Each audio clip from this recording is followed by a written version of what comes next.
Effectivement, oui, parce que les enseignants dans l'ensemble ne sont pas réunis, ne parlent pas le même langage. Vous suivez à travers les organisations, il y a de ceux qui disent que ce qu'ils reçoivent des parents suffit, et il y a de ceux qui veulent à tout prix la suppression, et tout cela pose problème. Même au niveau des organisations syndicales, il y a de ceux qui soutiennent les décisions du gouvernement et ceux qui trouvent que le gouvernement ne fait absolument rien. À un moment, les enseignants avaient... Et tout, parce que jusque-là, l'enseignant gagne toujours un salaire moins de 100 $, ce qui est aberrant. Il y a aussi beaucoup de retraits au niveau des banques que les enseignants ne connaissaient pas avec le système comptable. Donc aujourd'hui, ce que la banque retient comme des frais de fonctionnement et consorts dépasse même ce que les comptables retenaient par enseignant. Donc il y a à boire et à manger dans cette histoire. Le gouvernement a pris l'habitude de réunir... Oui, mais les structures sont invitées, mais on dirait que le gouvernement ne tient pas compte des avis et considérations de ces associations. La CONEP n'a pas toujours demandé que le budget de l'État soit à une hauteur de 25% alloué à l'éducation. Combien a été affecté à l'éducation pour ce budget 2015? Bon, à ma connaissance, je n'en connais pas trop, mais ce que je sais, ce n'est pas au-delà de 15%. Je crois qu'il y a un problème. Le problème, c'est la volonté politique. Il n'y a pas de volonté politique. Que ce soit dans le chef du gouvernement ou que ce soit dans le chef du Parlement. Parce que la manière dont nous menons le plaidoyer devrait amener ces gens tous à comprendre que l'avenir des enfants de la République est compromis. Parce que le niveau de l'enseignement a baissé. La qualité de l'enseignement a baissé, n'existe plus. Beaucoup d'enfants sont au système, mais ça ne préoccupe ni les parlementaires ni le gouvernement. Parce que pour régler le problème de l'éducation, il faut que l'État affecte un budget conséquent à l'éducation. Mais on constate que l'État nous dit qu'il n'a pas d'argent, il y affecte progressivement. Il va jusqu'à 15%. Sur base des écrits, c'est 15%. Sur l'effectivité, ça fait 7% ou 8%. Ça n'a pas été exécuté comme prévu parce qu'il y a eu déjà un atelier d'évaluation du programme intérimaire de l'éducation où on a constaté que ça n'a pas été exécuté. Du fait que le ministère des Finances n'arrive pas à débloquer les fonds comme prévu. Ça pose un problème. Et puis, deuxièmement, dans le budget actuel, on a proposé 15%. Mais ces 15%, par rapport à quels besoins? Le système éducatif a beaucoup de besoins qui doivent être réalisés. Le salaire des enseignants, l'amélioration des qualités de l'enseignement, tout ça. Mais avec 15%, ça ne peut rien répondre, ça ne peut pas régler le problème de l'éducation. Nous avons pensé qu'il faut que l'État pense, surtout quand je parle de l'État, je parle du gouvernement, je parle du Parlement, qui doivent savoir que l'avenir de la République est compromis tant qu'ils ne pensent pas affecter le moyen conséquent pour que le système fonctionne normalement. On parle déjà de la marchandisation de l'éducation. On voit par exemple dans les écoles, partant de l'inscription, il faut payer. Cravate, il faut payer. Les seaux, les journaux de classe, les cahiers de communication. Du côté privé, ça peut même marcher, mais du côté de l'État, pourquoi ils doivent payer? C'est un principe l'État qui doit prendre en charge la scolarisation des enfants et non. Justement, ceux qui sont dans les systèmes publics, ils sont entraînés par les privés. Entraînés par les privés, au départ, c'est l'État qui a la responsabilité d'assurer l'éducation des enfants. L'État s'est montré incapable. C'est pour cette raison que des individus, des initiatives privées ont eu à l'idée d'aider un peu l'État. C'est dans ce sens. Il ne s'agit pas d'un problème de la Coalition nationale de l'éducation pour tous seulement, mais il s'agit d'un problème de société où les enfants qui sont dans nos familles, dans nos différentes familles, peuvent être amenés en dehors de l'école du fait de l'exorbitance des frais qui les empêchent d'aller à l'école. Et donc c'est un problème de société. Et la coalition fait notamment jonction avec les organisations de base, les organisations à la base, bien entendu, pour essayer de porter la voix. Est-ce que c'est cette voix-là qui n'a pas tellement porté? Nous disons non, c'est un processus, c'est un travail de longue haleine. Et donc, nous avons commencé, nous faisons maintenant et nous allons continuer tant que, bien entendu, nous n'avons pas encore atteint l'objectif. Comme vous le savez, l'objectif aujourd'hui, c'est que l'État mette suffisamment de moyens. Nous avons appris et nous savons que, évidemment, depuis 2010, le budget de l'éducation est en train d'augmenter progressivement. C'est également un travail collectif, mais il faut avouer que ce n'est pas encore assez. Notre pays a pris l'engagement d'arriver au moins à 20% du budget pour l'éducation et à 25% d'ici à 2015.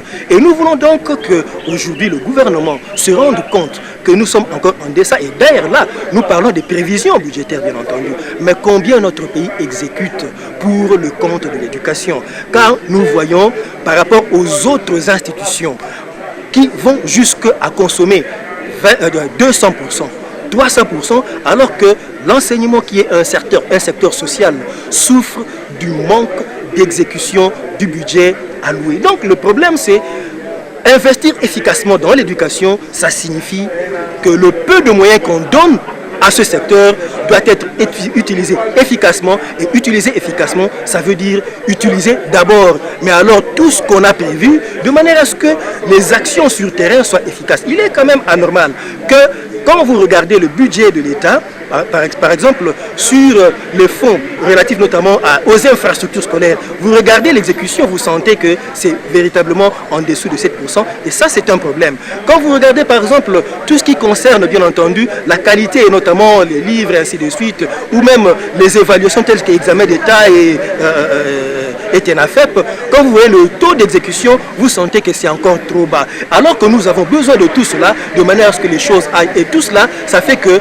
la charge revient aux parents, véritablement, et que jusque-là, l'État ne s'investit pas encore suffisamment. Nous louons certes les efforts depuis un certain temps, mais il faut avouer que ce n'est pas encore assez et que les institutions devraient se donner la discipline budgétaire de consommer moins pour donner l'argent aux secteurs sociaux, notamment l'éducation. La CONEPT et ses membres, ce qui apparaît nouveau. Mais non, la marchandisation de l'éducation, c'est que regardez aujourd'hui ce qui est devenu l'école à Kinshasa. À l'école, on vend les uniformes. À l'école, on multiplie des frais. Et la dernière en date, c'est notamment on a instauré les frais de carnet de santé à charge des parents dans les écoles. Et donc, un arrêté du gouverneur qui est pris, notamment pour inviter encore les parents à une catégorie de frais scolaires nouveaux. Frais pour le carnet de santé. Mais en fait, et quand vous regardez dedans, dans la répartition, il y a plusieurs acteurs à qui on donne de l'argent qui n'ont rien à voir avec l'éducation. Aujourd'hui, la politique gouvernementale, c'est de diminuer progressivement les frais pour permettre à ce que les enfants accèdent à l'école. Mais avec ça, nous assistons plutôt à la démarche contraire. Cette démarche contraire, c'est quoi? C'est plutôt l'augmentation progressive des frais. Et ça, c'est le gouvernement provincial qui en est à la base. Ce n'est quand même pas normal. Alors que nous devons promouvoir le fait que les enfants aillent à l'école, nous sommes en train d'ériger encore des barrières. Demain, les écoles vont commencer à exiger ces frais-là. Et demain, beaucoup d'enfants seront encore mis de côté, ça veut dire séquestrés dans les salles de classe comme ils en ont l'habitude, chassés de l'école, chassés des salles de classe, privés des examens et interrogations parce qu'ils n'ont pas payé ces frais-là. Alors qu'on devrait contribuer. Je pense qu'aujourd'hui, nous demandons au gouvernement provincial de retirer cet arrêté-là qui institue encore des frais supplémentaires à charge des parents, et c'est notamment instaurer encore des blocages pour que les enfants ou le nombre d'enfants qui iront à l'école puisse diminuer davantage. Déjà, nous avons une difficulté pour que les enfants qui traînent dans les maisons viennent à l'école. Et si on continue à instaurer des frais comme ça, ça veut dire qu'on ne va pas sortir du lot. Et donc, voilà, la Coalition nationale d'éducation pour tous et ces organisations font notamment la demande au gouverneur de province de retirer cet arrêté-là parce que c'est notamment contre-productif parce que ça érige encore une barrière pour notamment empêcher les enfants à aller à l'école. Ça ne contribue pas à la scolarisation des enfants et tout doit être fait dans l'intérêt supérieur de l'enfant. Cet arrêté ne contribue pas à l'intérêt supérieur de l'enfant. Il faut donc que ce soit retiré. Et quel est le nous n'avons pas de frais, nous n'avons pas des frais a fixé pour les écoles. Pour nous, en ce qui concerne l'enseignement primaire, c'est l'État qui a à prendre à charge ce qu'il faut. C'est à l'État notamment de donner les frais de fonctionnement conséquents pour que l'école fonctionne et n'aille pas demander pour son fonctionnement quelque chose aux parents. Mais aussi que des interventions ou des intervenants qui n'ont rien à voir avec l'école cessent notamment de ponctionner, qu'on ne les ajoute pas sur la clé de répartition. Qu'est-ce qu'une association des parents, par exemple? Qu'est-ce qu'une association des parents a, par exemple, à faire dans la clé de répartition des frais à l'école? Qu'est-ce que, par exemple, le comité olympique a à voir avec les frais à l'école? Je crois qu'il faut quand même essayer de faire en sorte que les choses soient... Nous ne sommes pas dans une république bananière où les gens se réunissent quelque part, ils se disent « nous avons besoin d'argent, nous avons telle initiative » et où est-ce qu'on doit trouver ça? C'est à l'école, aux frais des enfants, parce qu'en fait, c'est des parents payés pour les enfants, donc à la charge des enfants. Et donc, c'est là. C'est comme ça que nous parlons de la marchandisation de l'enseignement. Donc l'école est devenue pratiquement un lieu où l'on veut, si on veut, on a besoin d'argent, on crée une rubrique pour aller ponctionner. Et cela n'est pas normal. Cela n'est pas normal. Nous insistons pour qu'effectivement cet arrêté-là soit retiré de manière à ce que l'enfant, lui, ne soit pas privé. Et aussi, une autre recommandation cette année scolaire. Nous voudrions que le gouverneur de la ville fasse vraiment sien la cause des enfants en interdisant formellement par un arrêté cette fois-ci que les écoles chassent les enfants pour une raison ou une autre. C'en est trop. Vous regardez aujourd'hui, déjà aujourd'hui, le nombre d'enfants en uniforme qui sont en dehors des salles de classe, ça veut dire aux heures de cours. Il y en a trop quand même. Et qu'est-ce qu'il faut en dehors de l'école? Ça veut dire que les écoles ont déjà commencé.